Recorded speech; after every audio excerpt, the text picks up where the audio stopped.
Wetlands play a valuable role in Ontario's landscape. Hi, I'm Peter Roberts with OMAFRA, and today we're going to discuss and explore wetlands and wildlife on 2 neighboring farms in Perth County.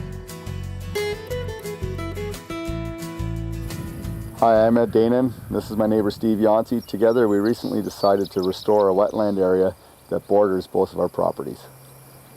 Steve and Ed approached Ducks Unlimited for help with this wetland restoration project.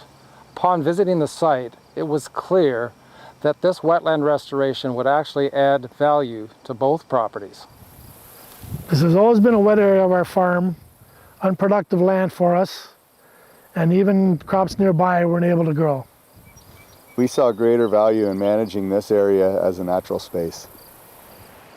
It's important to seek professional advice when designing or altering a wetland so that the project meets site needs and all legislation requirements are followed. Ducks Unlimited helped us with site assessment.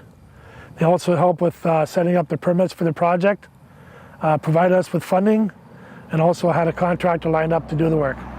Ducks Unlimited prefers contractors who we're comfortable with.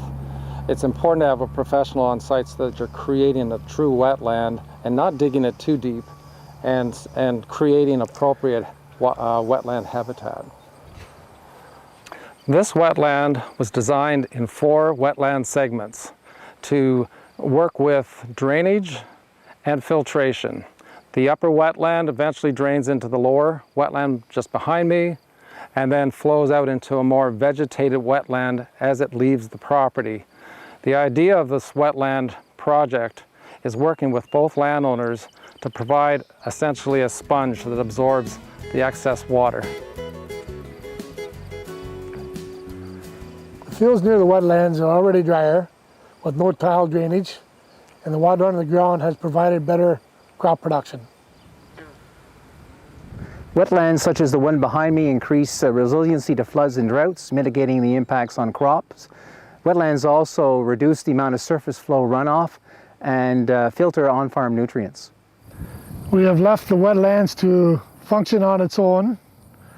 We do not use the wetlands for irrigation, and also there is no livestock access. We've enjoyed the variety of wildlife that's come about since we've restored the wetlands. There's been a large variety of birds, some ducks, there's been a large variety of frogs. Grand River Conservation Authority planted native trees, shrubs, and meadow grasses this past spring in order to create more of a buffer. The width of a buffer is very important in that the wider it is, the more effective it is in filtering and protecting wildlife and actually preventing unwanted wildlife from becoming too much of a nuisance.